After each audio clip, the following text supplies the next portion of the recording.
በዛሬው ክፍለ ጊዜያችን ምንድነው የምናየው? ዛሬው ክፍለ ጊዜያችን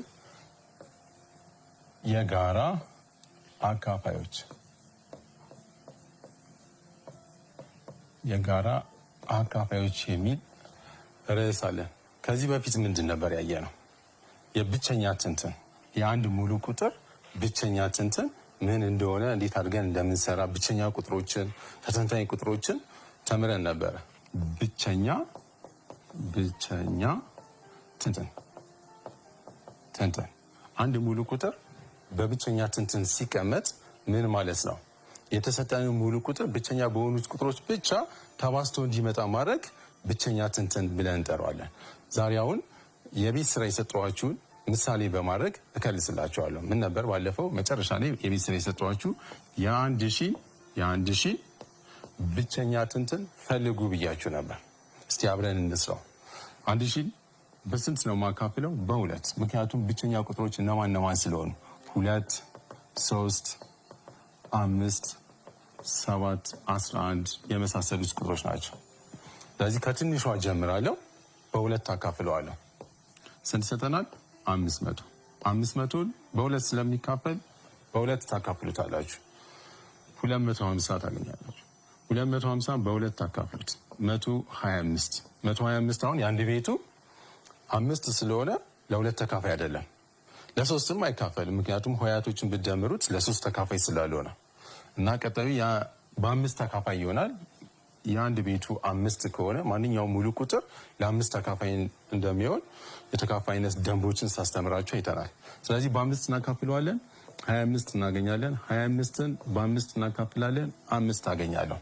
አሁን እነዚህ ቁጥሮች ብናባዛቸው ውጤቱ ስንት ነው የሚሰጠን? 1000 ታገኛላችሁ። ስለዚህ 1000 እኩል ይሆናል 2 ሲባዛ በ2 ሲባዛ በ2 2 ርቢ 3 ሲባዛ 5 ሲባዛ በ5 ሲባዛ በ5 5 ርቢ 3 እና የ1000 ብቸኛ ትንትን 2 ርቢ 3 ሲባዛ 5 ርቢ 3 ነው ማለት ነው። አያችሁ፣ 2 ብቸኛ ቁጥር ነው፣ 5 ብቸኛ ቁጥር ነው። ስለዚህ ብቸኛ በሆነ ቁጥር አንድ ሙሉ ቁጥር ተባዝቶ እንዲመጣ ማድረግ ብቸኛ ትንትን ብለን እንጠራዋለን። እና የ1000 ብቸኛ ትንትን 2 ርቢ 3 ሲባዛ 5 ርቢ 3 ነው ማለት ነው። አሁን ዛሬ የጋራ አካፋዮችን እናያለን። አንድ ሙሉ ቁጥር ለሁለት ቁጥር ለሶስት ቁጥር እና ከዛ በላይ ለሆነ ቁጥር አካፋይ የሚሆን ከሆነ ምን ብለን እንጠራዋለን? የጋራ አካፋይ። እና በዛሬ ትምህርት መጨረሻ ላይ ምንድነው ማሳካት ያለብን? የጋራ አካፋይ ትርጓሜውን ማወቅ፣ ሁለተኛ ደግሞ ትልቁ የጋራ አካፋይ መፈለግ ትችላላችሁ። የሁለት ቁጥሮች የሶስት ቁጥር ሲሰጣችሁ ከዛም በላይ የሆነ ቁጥር ሊሰጠን ይችላል። የጋራ አካፋያቸውን እንፈልጋለን ማለት ነው። በጣም ጥሩ።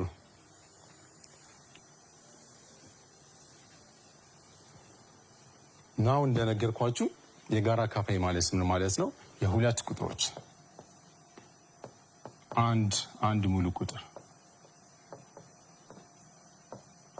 ሙሉ ቁጥር ለሁለት እና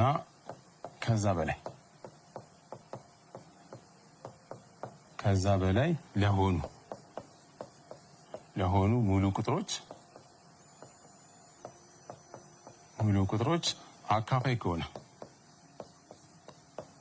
አካፋይ ከሆነ ያ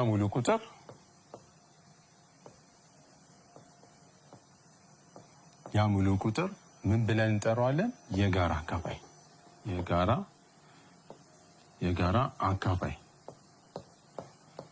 አካፋይ ይባላል። የጋራ አካፋይ ይባላል። ስለዚህ የጋራ አካፋይ ማለት ምን ማለት ነው? አንድ የተሰጠ ሙሉ ቁጥር ለሁለት ቁጥሮች ለሶስት ቁጥሮች የጋራ ከሆነ የጋራ አካፋይ ብለን እንጠራዋለን ማለት ነው። ከጋራዎች ውስጥ ደግሞ ትልቁ ከጋራ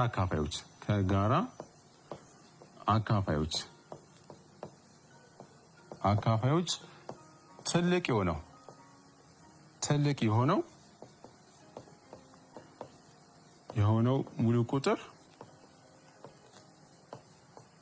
ሙሉ ቁጥር ትልቁ የጋራ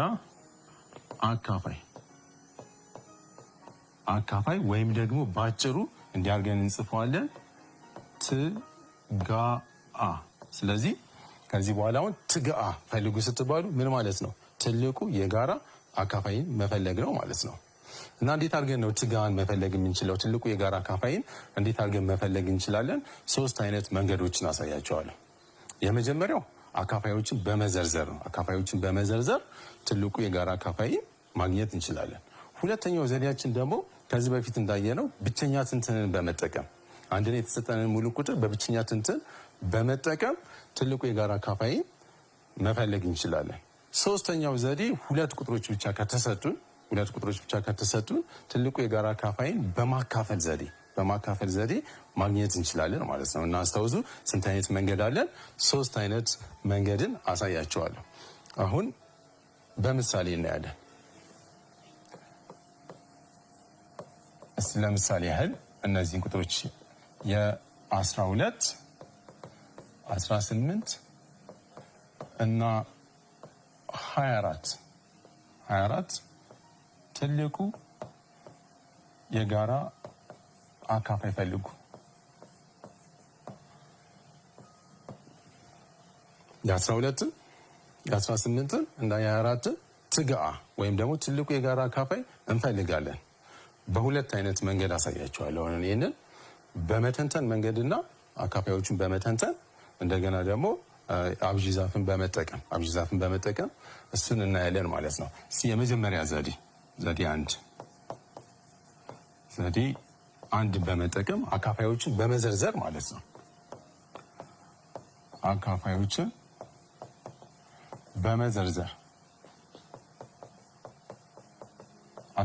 በመዘርዘር እንዴት አድርገን ነው የምናገኘው? በመጀመሪያ ደረጃ አካሄዳችን ላይ የ12ን የ18 እና የ24ን አካፋዮች መዘርዘር ነው። ከዚህ በፊት አካፋዮችን እንዴት እንደምንዘረዘር ስላሳየዋቸውን አትቸገሩ። የ12 አካፋዮች እነማን ናቸው?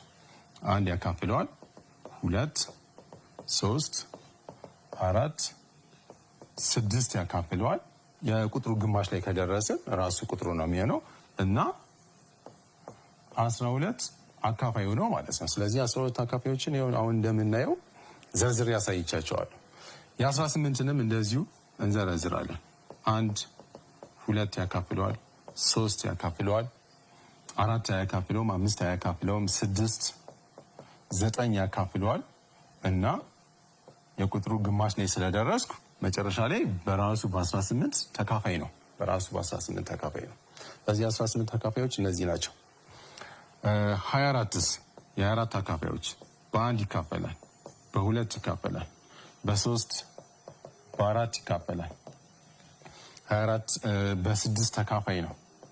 በ8ም እናካፍለዋለን። በ12 ይካፈላል የቁጥሩ ግማሽ ላይ ስለደረስኩ እና 24 ራሱ የ24 አካፋይ ነው ማለት ነው። አሁን የሁሉንም አካፋዮች ከዘረዘርኩ በኋላ የጋራ የሆኑት መለየት ነው። የጋራ አካፋዮች እንግዲህ የጋራ አካፋዮች ካለ ሶስቱም ጋር የሚገኙ መሆን አለባቸው ማለት ነው። አሁን አንድ እንደምታዩት ሶስቱም ጋር አለ። ስለዚህ አንድ የጋራ አካፋይ ነች። 2 ሶስቱም ጋር አለ። 2 የጋራ አካፋይ ነው። 3ም እንደዚሁ 3 የጋራ አካፋይ ይሆናል። ሌላስ 4 እዚህ ጋር አለ፣ እዚህ አለ። 18 ላይ ግን ስለሌለ 4 የጋራ አካፋይ ተብሎ አይወሰድም ማለት ነው። 6ን ግን ስታዩ 6 አለ። ስለዚህ 6 የጋራ አካፋይ ነው ማለት ነው። ሌላ አለ የለንም። ያው 6 ነው ያለው፣ እዚህ 9 አለ፣ 8 ሌላው ጋር የለ ማለት ነው። 12 እዚህ አለ፣ እዚህ አለ፣ እዚህ ጋር ግን ስለሌለ አይወሰድም። ስለዚህ ሶስቱም ጋር ያለ የጋራ አካፋዮች እነማን ናቸው ማለት ነው? 1 2 3 እና 6። አሁን ጥያቄው አካፋዮችን ብቻ ዝርዝሩ ከተባላችሁ የጋራ አካፋዮች መልሱ እነዚህ ይሆናሉ ማለት ነው። እኔ ግን ምንድን ያልኳችሁ የ12 የ18 እና የ24 ትጋአ ትልቁ የጋራ አካፋይ። ስለዚህ ትልቁ የጋራ አካፋይ የማን የ12 የ18 እና የ24 ስንት ነው? 6 ነው ማለት ነው። ስለዚህ ከጋራ አካፋዮች ውስጥ ትልቅ የሆነው 6 የጋራ አካፋያቸው ነው ማለት ነው። አሁን ያሳየኋችሁ ዘዴ በመዘርዘር ነው። አካፋዮቹን በመዘርዘር እንዲያርገን ማግኘት እንችላለን። ይሄ ግን ተለቅ ላሉ ቁጥሮች አድካሚ ነው የሚሆነው። እያንዳንዱን አካፋይ መዘርዘር ሊያስቸግረን ይችላል። ስለዚህ በጣም የተሻለው ዘዴ አሁን ቀጥሎ የማሳያችሁ ትንትንን በመጠቀም ትንትንን አንድ ሙሉ ቁጥር በብቸኛ ትንትን እያስቀመጥ ነው ትንትንን በመጠቀም የትልቁ የጋራ አካፋይን ማግኘት እንችላለን እና ትኩረት አድርጋችሁ እንድትሰሩን የሚፈልገው እዛ ላይ ነው ማለት ነው። በዚህ መስራት ግን እንችላለን። ተለቅ ያሉ ቁጥሮች ሲሰጠን ግን ይህንን መዘርዘሩ አንደኛ ጊዜ ይፈጅብናል፣ አስቸጋሪ ሊሆን ስለሚችል ሁለተኛውን ዘዴ እንጠቀማለን ማለት ነው። ቀጥሎ ሁለተኛውን ዘዴ እነዚህን ቁጥሮች ራሳቸውን ወስጄ አሳያቸዋለሁ። 12 አለኝ፣ 18 እና 24 ነው። 24 ነው የሰጠኋችሁ። በሁለተኛው ዘዴ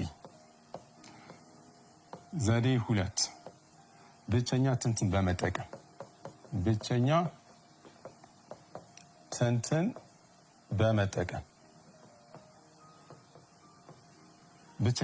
በመጠቀም የእነዚህን ቁጥሮች ትልቁ የጋራ አካፋይ እንፈልጋለን ማለት ነው።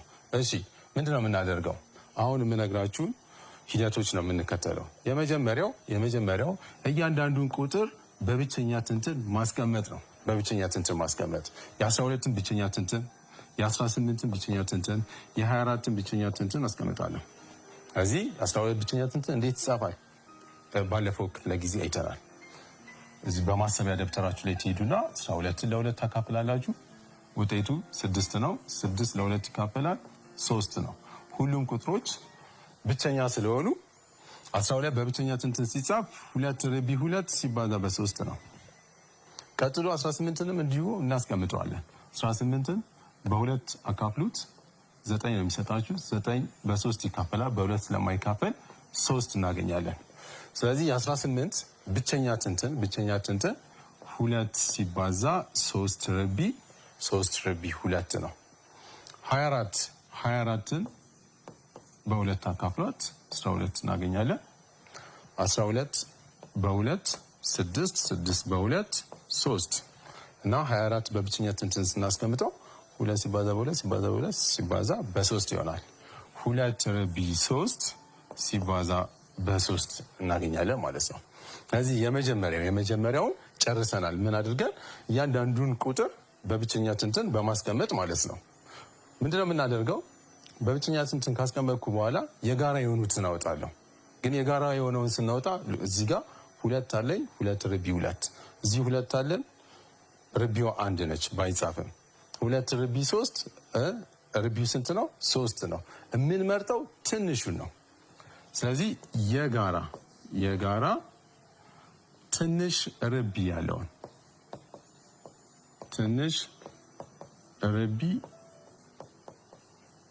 ያለውን እንመርጣለን ማለት ነው። ስለዚህ ሶስቱም ጋር የጋራ 2 አለኝ። ትንሽ ርቢ ያለው 2 ስለሆነች 2ን እወስዳታለሁ። ቀጥሎ እዚህ 3 አለ። 3 ርቢ 2 አለ። ሌሎቹ ርቢያቸው አንዳንድ ስለሆነ 3ን እወስዳለሁ። ትንሽ ርቢ ያለው 3 ስለሆነ አሁን እነዚህን ቁጥሮች ምንድነው የማደርገው? ስናባዛቸው የ12 የ18 እና የ24 ትጋውን አገኘ ነው ማለት ነው። ትልቁ የጋራ አካፋይን አግኝተናል ማለት ነው። ስለዚህ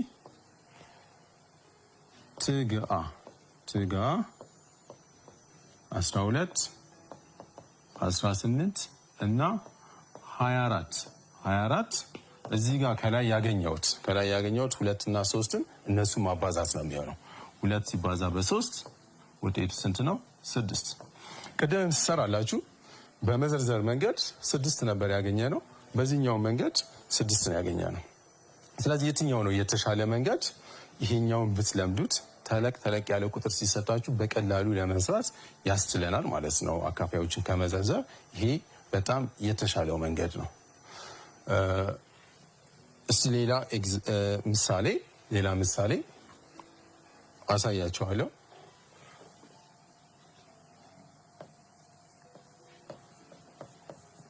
ምሳሌ 2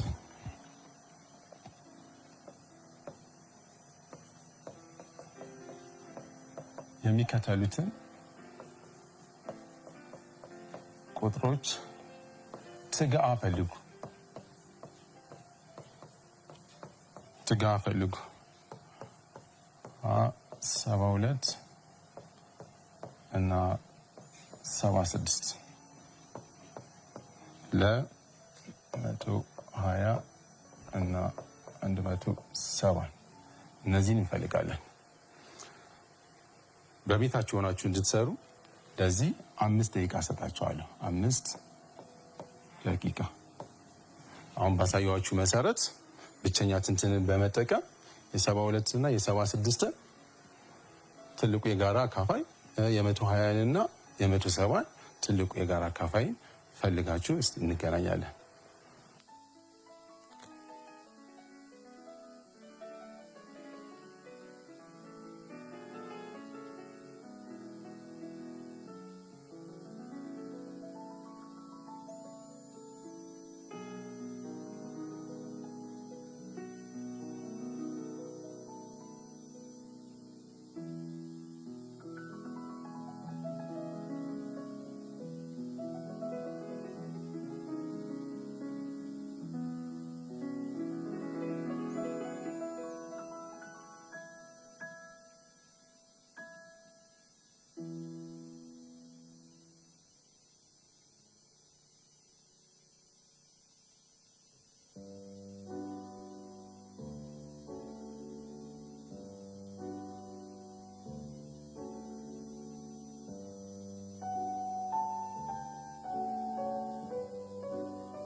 በጣም ጥሩ።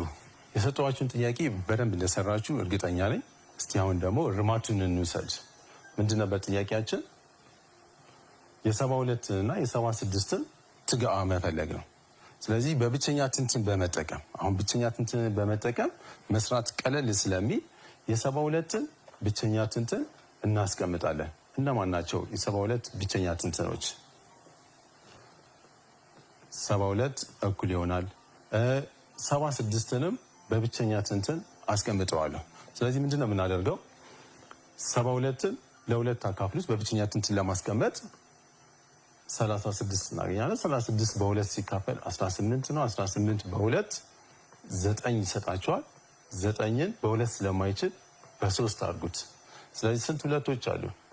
3 2 ርቢ 3 ሲባዛ 3 ርቢ 2 3 ርቢ 2 የ72 ብቸኛ ትንትን 2 ርቢ 3 ሲባዛ 3 ርቢ 2 ነው። 76ንም እንደዚሁ የ76ን በብቸኛ ትንትን እናስቀምጠዋለን። ይኸው እዚህ እንደነገርኳችሁ የአንድ ቤቱ 6 ስለሆነ በ2 ይካፈላል። በ2 ስናካፍለው 38 ነው የማገኘው። 38ን በ2 ስናካፍል 19 እናገኛለን። 19 ደግሞ ብቸኛ ቁጥር ስለሆነ ከዚህ በኋላ ሊተነተን አይችልም። ስለዚህ 76 በብቸኛ ትንትን ሲጻፍ 76 እኩል ይሆናል 2 ርቢ 2 ሲባዛ በ19 አሁን ቀጥሎ ምንድነው የምናደርገው ነበር ያልኳችሁ? እዚህ ያለውን የጋራ እንወስዳለን። የጋራ ወስጄ ግን ትንሽ ርቢ ያለውን ነው የምንወስደው። ስለዚህ የጋራ ትንሽ ርቢ ያለውን መርጬ ወስዳለሁ ማለት ነው። አሁን እዚህ 2 ርቢ 3 አለ፣ 2 ርቢ 2 አለ። ስለዚህ የትኛው ነው የሚወሰደው? 2 ርቢ 2 ትንሽ ርቢ ያለውን 2 ርቢ 2 እንወስዳለሁ። 3 ርቢ 2 እዚህ አለ።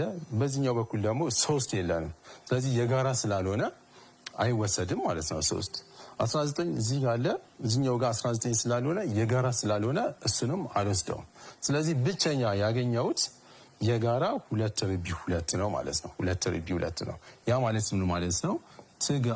ትግአ የ72 እና የ76 ውጤቱ 2 ርቢ 2 ወይም ደግሞ 4 ይሆናል ማለት ነው። ስለዚህ የ72 እና የ76 ትልቁ የጋራ አካፋያቸው 4 ነው ማለት ነው። 4 ነው። ይሄኛውን የቤት ስራ አደርግላቸዋለሁ። 120 እና 170 የቤት ስራ ሰርታችሁ በሚቀጥለው ፔሪድ ደግሞ ይሄንን እከልስላችኋለሁ። አሁን ቀጣይ ምንድነው ማሳያችሁ? እንዲህ አይነት ቁጥሮች ሲሰጣችሁ የማካፈል ዘዴን በመጠቀም ቅድም እንደነገርኳችሁ 3 አይነት መንገድ ነው ያለን። አንደኛው በመዘርዘር መንገድ አሳይቻችኋለሁ። ሁለተኛው ደግሞ በብቸኛ ትንትን በመጠቀም ይኸውን እዚህ ጋር እንዳሳየዋችሁ ብቸኛ ትንትን ተጠቅመን የተሰጠንን ሙሉ ቁጥር ትልቁ የጋራ አካፋያቸውን መፈለግ እንችላለን ማለት ነው ለነዚህ አይነት ቁጥሮችን። ሶስተኛው ደግሞ 2 ቁጥሮች ከተሰጣችሁ የማካፈል ዘዴን በመጠቀም መስራት መፈለግ እንችላለን ትግአቸውን። እሺ ለሱ ግን አንድ ማስታወሻ እዚህ ጋር ጽፍላችኋለሁ። ማስታወሻ ሀ ለ ሐመር ውሃ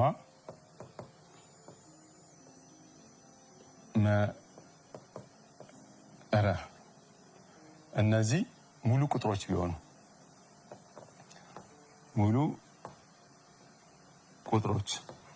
ቢሆኑና እዚህ ጋር የምናገኛት ለ ከዜሮ ጋር እኩል ባይሆን እንደገና ደግሞ መ ከዜሮ ጋር እኩል ባይሆን ምንድነው የምናደርገው? ሃን በለስ አካፍለው ማንን ማገኝ ከሆነ ሐመር ውሃን ማገኝ ከሆነና ቀሪ ደግሞ መሚሆን ከሆነ እዚች ጋር አሁን ያካፈልኳት ቁጥር ለነች፣ ቀሪው ደግሞ ማን ነው? መ ነው። ሰው ቀጣይ ላይ ምንድነው የማደርገው? ቅድም አካፋይ የነበረውን አሁን ተካፋይ እናደርገዋለን። ለን በመስ አካፍለው ሌላ ቁጥር ረ የሚሰጠን ከሆነና ቀሪው ደግሞ ዜሮ የሚሆን ከሆነ የሀና የለ ትልቁ የጋራ አካፋያቸው ማን ይሆናል? መ ይሆናል። ስለዚህ ትልቁ የጋራ አካፋይ የሀና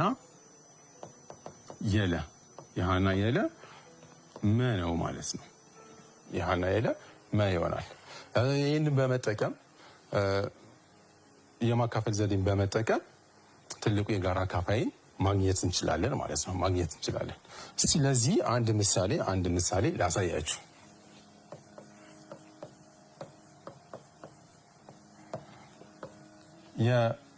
የ48 እና 60 ትልቁ የጋራ አካፋይ ፈልጉ። በማካፈል ዘዴ ተጠቅመን የ48 እና የ60 ትልቁ የጋራ አካፋይ እንፈልጋለን። እሺ ምንድን ነው የምናደርገው? 60 ለስንት አካፍለዋለሁ? ለ48 እናካፍለዋለን። ውጤቱ ስንት ነው የሚደርሰን? አሁን ቁልቁል በማካፈል ዘዴ 60ን ለ48 ባካፍለው 60 ሲካፈል ለ48 አንድ ጊዜ ነው የሚችለው። አንድ ሲባዛ በ48 ደግሞ 48 ይሰጠናል። ስንቀንስ 12 እናገኛለን። አሁን 12 ለ48 አይችልም። ስለዚህ ቀሪው ስንት ነው ማለት ነው? 12 ነው። ቀሪው 12 ነው። አንድ ይሰጠንና ቀሪ ግን ስንት አለ? 12 አለን። ቀጥሎ የምናደርገው ምንድነው? እዚህ ጋር ቅድም አካፋይ የነበረውን አሁን ተካፋይ ነው የምናደርገው ማለት ነው። ስለዚህ 48 በቀሪው በስንት? በ12 ሲካፈል ስንት እናገኛለን? 48 ለ12 ማካፈል ነው። 4 ጊዜ ይሰጠንና ቀሪው ስንት ይሆናል? 0 ይሆናል። ቀሪው 0 ነው የሚሆነው። ስለዚህ ቅድም እንደነገርኳችሁ የኛ ማችን እዚህ ጋር ማን ነው ማለት ነው? 12 ነው። የ48 እና የ60 ትልቁ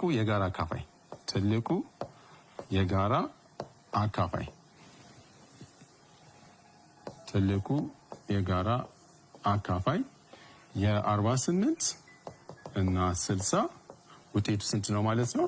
12 ይሰጣቸዋል ማለት ነው። እንግዲህ ይሄ ዘዴ የሚጠቅመን ለሁለት ቁጥሮች ብቻ ነው። ከዛ በላይ ለሆኑ ቁጥሮች ብቸኛ ትንትንን በመጠቀም መስራት እንችላለን ማለት ነው። የዛሬ ክፍላችን ይሄን ይመስላል።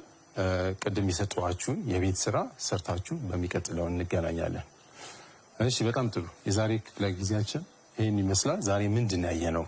በአጠቃላይ የጋራ አካፋዮች ምን እንደሚመስሉ፣ ትልቁ የጋራ አካፋይን እንዴት ማግኘት እንደምንችል 3 አይነት መንገዶችን አሳይቻቸዋለሁ። ቁጥሮችን በመዘርዘር ትልቁ የጋራ አካፋይን ማግኘት እንችላለን። በብቸኛ ትንትን ትልቁ የጋራ አካፋይን ማግኘት እንችላለን። እንደገና ደግሞ ሁለት ቁጥሮች ከሆኑ የማካፈል ዘዴንን በመጠቀም ትልቁ የጋራ አካፋይን ማግኘት እንችላለን ማለት ነው። በሚቀጥለው ክፍለ ጊዜ ምንድን ነው የምናየው? ትንሹ የጋራ ብዜትን ነው ማሳያችሁ። ልክ ዛሬ እንዳየነው የተለያዩ ዘዴዎችን አሳያቸዋለሁ። ትንሹ የጋራ ብዜቶችን አሳያቸዋለሁ። እስከዚያው ድረስ ሰላም።